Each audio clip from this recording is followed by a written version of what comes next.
Hello বন্ধুরা, আজকে eating শোটায় তোমাদের কাছে চলে এসেছি, কিন্তু ব্যাপারটা হচ্ছে কিছু যান্ত্রিক কিছু একটা প্রবলেম হয়েছে, ওই জন্যে টোটাল সাউন্ডটাই আমি তোমাদের কাছে শেয়ার করতে পারিনি।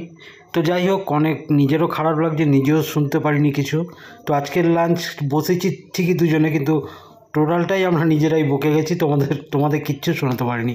তো যাই হোক, একটু কষ্ট করে দেখে নিও, তার জন্যে আমরা দুজনেই ক্ষমা প্রার্থী। তা আজকের লাঞ্চে ছিল পুঁই শাক কাতলা মাছের মাথা দিয়ে, আর ছিল আলু পটল দিয়ে কাতলা মাছের ঝোল। আমারটা ছিল কাতলা মাছ আর অনুরটা ছিল আর মাছের লেজ। কাতলা মাছের মাথা দিয়ে যখন পুঁই শাকের তরকারিটা রান্না করব বলেছি, তখন আমাকে বলল কি তরকারিটা একদম জম্পেশ করে রান্না করো। তারপরে ঠিক ও ঢুকছে, আমার কাতলা মাছের মাথা দিয়ে পুঁই শাকের তরকারি করাটা শেষ হয়েছে। ওকেই টেস্ট করালাম, বললো হ্যাঁ একদম জম্পেশ হয়েছে। আর মাছের ঝোল যেটা করেছি, কি হয়েছে বলো তো, সেদিনকে তো কাতলা মাছ আর আল মাছ দুরকম মাছ এনেছিল, দুটোই 9 পিস করেছিল। এবার আল মাছটাও 4 পিস খাওয়া হয়ে গেছে, কাতলা মাছটাও হয়ে গেছে 6 পিস। তো ছিল কাতলা মাছ 3 পিস আর আর মাছ ছিল 5 পিস। তো আমি বললাম 3 পিস মাছে তো হবে না দুবেলা, আবার একবেলাতেও খাওয়া যাবে না, তো চলো 1 পিস আর মাছ নিয়ে নিই। আর মাছের লেজাটা নিয়ে নিলাম, নিয়ে 4 পিস করে নিলাম, নিয়ে এবার দুজনে দুবেলা খেয়ে নেব। সেই জন্য আমার ভাগে রয়েছে আর মাছের লেজার পিসটা, বুঝলে? আর দেখো কীরকম কাটা খাচ্ছে। আর একটা কথা আছে না, আগেকার দিনে সিনেমা হতো নির্বাক ছবি আর পরে আসে সবাক ছবি। তো নির্বাক ছবি কথা হতো না, তাও মানুষ দেখতো। তাই তোমাদের কাছে এটা নির্বাকটা একটা ছবি ভিডিও, তাও একটু কষ্ট করে একটু ক্ষমা ঘেন্না করে দিও। ক্ষমা ঘেন্না করে দিও। যাই হোক, যেভাবেই হোক, তাহলে এরপর থেকে আমাকে কি করতে হবে বলো তো, প্রতিটা মোবাইলের প্রতিটা জিনিস মাইক্রোফোন চেক করে তবে আমাকে ইটিং শো করতে হবে।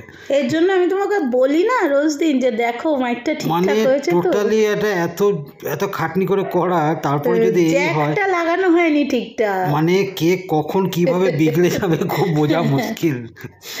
সেটাই। আর কি করবো, একটু কষ্ট করে তোমরা দেখে নাও। এই দুজনে মিলে যেরকম ঠিক আড্ডা মারি খেতে বসে, ওরকমভাবেই দুজনে মিলে এখন বিছানায় বসে ভয়েস ওভার দিচ্ছি। যাই হোক, পুঁই শাকের তরকারিটা কিন্তু সত্যি ভীষণ ভালো হয়েছিল, সত্যি খুব ভালো খেয়েছি পুঁই শাকের তরকারিটা। আর মাছের ঝোলটা ধরো হালকা পাতলা মাছের ঝোল যেমন হয় সেরকম। কিন্তু পটলটা আমি বলছিলাম কাটার সময়, পটলটা মানে একটু মানে সেদিনের পটলটা একদম দেশি ছিল, আজকের পটলটা একটু বিদেশি। তো বিদেশি পটল হয় একটু যেন অন্যরকম লাগছিল, কিন্তু জল জল নয় পটলটা, দেখলে না? একদমই না। হ্যাঁ, ভালোই হয়েছে আলু পটলের তরকারিটা না। আর তুমি আর মাছের লেজাটা কেমন খেলেছো? আমি আজকে আর মাছের লেজা নিয়ে একটা কাণ্ড হয়েছে। কি হয়েছে বলো তো, মাছগুলো যখন ভাজছি তাড়াহুড়ো করতে গিয়ে আর মাছের লেজাটা হাত থেকে পড়ে গেছিলো। পড়ে যাওয়ার ফলে হয়েছে কি, ও ডিসব্যালেন্স জ্যান্ত ছিল নাকি? না, ও ডিসব্যালেন্স হয়ে গেছে লেজাটা, মানে থ্যাতলা খেয়ে গেছে। তো ভাজা হয়ে যাওয়ার পরে, ভাজা হয়ে যখন তুলছি সেই সময় থ্যাতলা খেয়ে গেছিলো। তো যাই হোক, দুজনে খুব মজা করে খেলাম আজকের ইটিং শো, তোমাদের কাছে করলাম, কিন্তু একটাই প্রবলেম থেকে গেল। চলো তাহলে কী আর করবো, এইভাবে মাঝে মাঝে এরকম পজিটিভ নেগেটিভ নিয়ে চলতে হবে আর কি। হ্যাঁ, আজকে নেগেটিভ হয়ে গেল জিনিসটা। জানো তো, এই যে জানলা দিয়ে দেখতে যে তোমরা পুচুমা, আমাদের পুচুমা কৌশানী কথা বলতো, এবার কৌশানীর চলে যাওয়ার সময় এসেছে, তাই সবারই বেশ মনটা খারাপ। দাদু ভাইয়েরও মন খারাপ, দিদুনেরও মন খারাপ, ওদিকে ওর দিম্মা দাদুরও মনটা খারাপ, বম্মারও মনটা খারাপ। চলে গেলে একটা মানে পাকা বুড়ির মতো সবসময় কথা বলতো, তো ও চলে গেলে মনটা খারাপ লাগবে। আজকের ব্লগে দেখবে ওর একটা স্টোরি বলেছে, সেই স্টোরিটা শেয়ার করেছি। আর আজকে আবার বলছিল একটু স্টোরি বলবো, আমি বললাম মা আমি তো এখন রান্না করছি, তুমি পরে এসো। আর আজকে বৃষ্টি পড়ছে বলে বেশি এদিক ওদিক করতে পারছে না, ওই জানলা দিয়েই এতক্ষণ ধরে কথা হচ্ছিল ওর সাথে। সত্যি আজকে ওয়েদারটা এমনই ওয়েদার, না ঠান্ডা না গরম, এই ওয়েদারটা আবার মানুষের ক্ষেত্রে খুব খারাপ, বিশেষ করে যারা আকাশের তলায়, যাদের জীবন খোলা আকাশের নিচে, তাদের পক্ষে খুবই খারাপ। আর আমাদের হচ্ছে কাজের ক্ষেত্রে যারা ব্যবসা করে, যারা সব বাইরে বেরোয় কাজের ক্ষেত্রে, তাদের পক্ষেও ওয়েদারটা খুবই খারাপ। বৃষ্টি পড়ছে, ঠান্ডা হাওয়া দিচ্ছে, মানে সব মিলিয়ে জুলিয়ে আছে আর কি। মানে এই সিজনটা ঠান্ডাটা একটু করে টানতে টানতে সেই হোলি অবধি নিয়ে, আমি অনুকে বলেছিলাম যে এরকম করে টানতে টানতে হোলি অবধি নিয়ে যাবে, তারপর হোলির পরে যা হয় সেটা তো হবেই, 45 ডিগ্রি 40 ডিগ্রি তাপমাত্রা উঠবে। এইভাবেই লড়তে হবে আর কি। আরে সেদিন একটা পোস্ট দেখছিলাম, বুঝেছো, একজন লিখেছে, ফেসবুকেই দেখলাম বোধহয়, একজন লিখেছে শীত আর গরম, শীত যাচ্ছিল গরম আসছিল, ঠিক আছে, মাঝ রাস্তায় দুজনের ধাক্কা লেগে গেছে, এইবার দুজনেই ভুলে গেছে কে যাচ্ছিল আর কে আসছিল। এটা কিন্তু দারুণ, একদম একদম ঝাক্কাস ছিল একদম। আর পুঁইশাক আমাদের বাজারে গেলে না একটা সমস্যা হয়, কি বলো তো, আমরা তো টোনাটুনি, এক গাদা জিনিস এনে লাভ নেই। কালকে 10 টাকার পুঁইশাক এনেছি, পুঁইশাকটা পুরোটা করিনি কিন্তু জানো, একটু রেখে দিয়েছি। রেখে দিই, হ্যাঁ, ওই যা পুঁইশাক ও তো আমাদের দুদিনের, তো একটু পুঁইশাক রেখে দিয়েছি। গেলেই বলবে কি এটা নিয়ে যান, ওটা নিয়ে যান। হ্যাঁ, এবার নিয়ে এসে করবোটা কি, এঁচড় এনেছি, এঁচড়টা হয়তো কালকে করবো, এঁচড়টা হয়তো কালকে করব। বিকেলবেলা বাজারে গেলে না একটু সস্তাও পাওয়া যায়। আমরা ভাই দেখো মধ্যবিত্ত, ওই সকালের টাটকা বাজার, হ্যাঁ যখন হোম ডেলিভারি করতাম প্রয়োজন পড়তো তখন ওই সকালবেলা যেতাম টাটকা বাজার করে আনতাম, ঠিক আছে। এখন নিজেরা খাবো, সকালে সময়ও হয়ে ওঠে না, তাই বিকেলবেলা গেলাম, হয়তো সবজিগুলো সকালে যতটা টাটকা থাকে বিকেলে অতটা টাটকা থাকে না, কিন্তু কি হয় বলো তো, কিন্তু একটু কমে পাওয়া যায়, একটু কমে পেলে তো ভালোই না। আর তারপরে ধরো যে 10 টাকায় যদি 250 দিত সেটা হয়তো 400 হয়ে যায়। পটল যেমন এর আগের দিন এনেছিলাম 230 টাকা, কালকে আনলাম 530 টাকা। ভিডিওর মধ্যে অনুপল্লব কি বকছে আমিও বুঝতে পারছি না, তোমরাও বুঝতে পারছো না, আর ভিডিওর বাইরে এসে আমরা ভয়েস ওভার দিচ্ছি, ভুলভাল বকে যাচ্ছি। কি করব, কথা গল্প না বললে তোমাদের কি শুধু শুধু দুজন মানুষ খাচ্ছে দেখতে ভালো লাগবে? তাই জন্য যেমন খাচ্ছে খাক, ওরা টোনাটুনিতে খাচ্ছে যেমন খাক, আর এদিকে টোনাটুনিতে নিজেদের মতো ভয়েস ওভার দিয়ে দিক, এটাই বেশ ভালো লাগছে বলো। তুমি 2 লাইন গানও গেয়ে দাও, সেটা আরও ভালো হবে।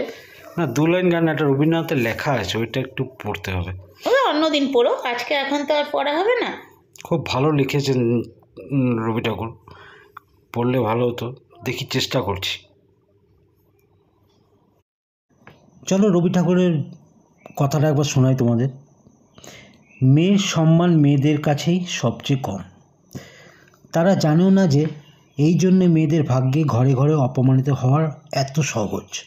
তারা আপনার আলো আপনি নিভিয়ে বসে আছে, তারপরে কেবলই মরছে ভয়ে ভাবনায়, অযোগ্য লোকের হাতে খাচ্ছে মার, আর মনে করছে সেইটা নীরবে সহ্য করাতেই স্ত্রী জন্মের সর্বোচ্চ চরিতার্থ।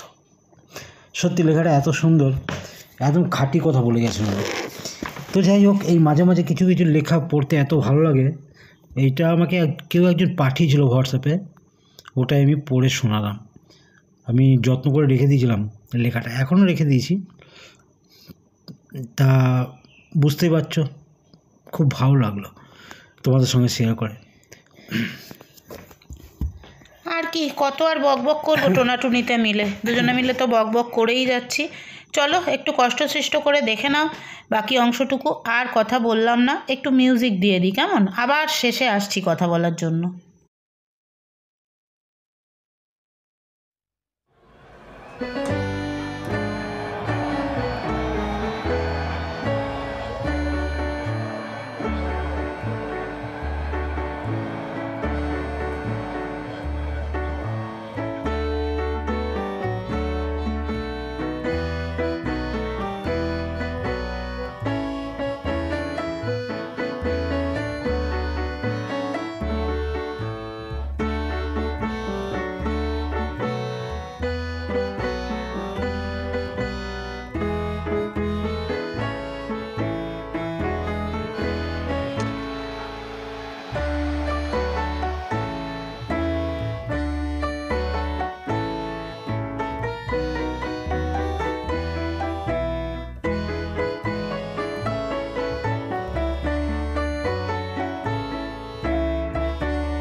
আমাদের পরিবারের সদস্যরা যারা আজকের ভিডিওতেও আমাদের সঙ্গে থেকে এই অসহ্য যন্ত্রণা, খেতে বসে ভুগেছি, কোনো কথা নেই মুখে, মুখে কথা বলছি, এটা সহ্য করলে তাদেরকে অনেক অনেক ভালোবাসা।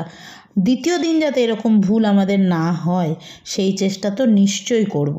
এইভাবেই তোমরা আমাদের সঙ্গে থেকো সারা জীবন, কেমন?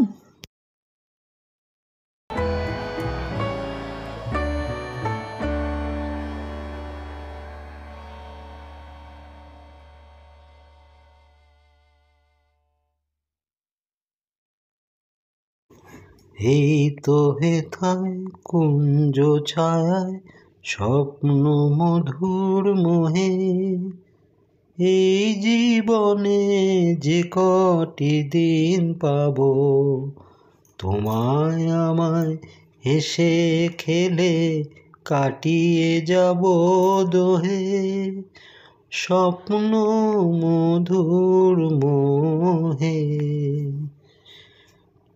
বাহ, ভালোই হলো না আজকে ভিডিওটা? সাউন্ড না থাকা দূর, গান হলো, একটা লেখাপড়া হলো। চলো দেখো, বাকিটা দেখে নিও অনেক কষ্ট করে। হয়ে গেল খাওয়া কমপ্লিট, এবার সব কিছু হলো, খুব ভালো খেলাম, হাত পুরো পরিষ্কার, পাত পুরো পরিষ্কার, হাত চেটে ফেটে পরিষ্কার করে দিয়েছি। তাহলে দেখতে থাকো পল্লবস গ্যালাক্সি, ভালো লাগলে লাইক শেয়ার কমেন্টস করো। সবাই ভালো থেকো, সুস্থ থেকো। আবার কালকে আসছি, কালকে আবার দেখা হবে তোমাদের সাথে। তাহলে কী নিয়ে আসা যাক, চিকেন নাহলে ডিম। তাহলে আজকের মতো চলো, টাটা।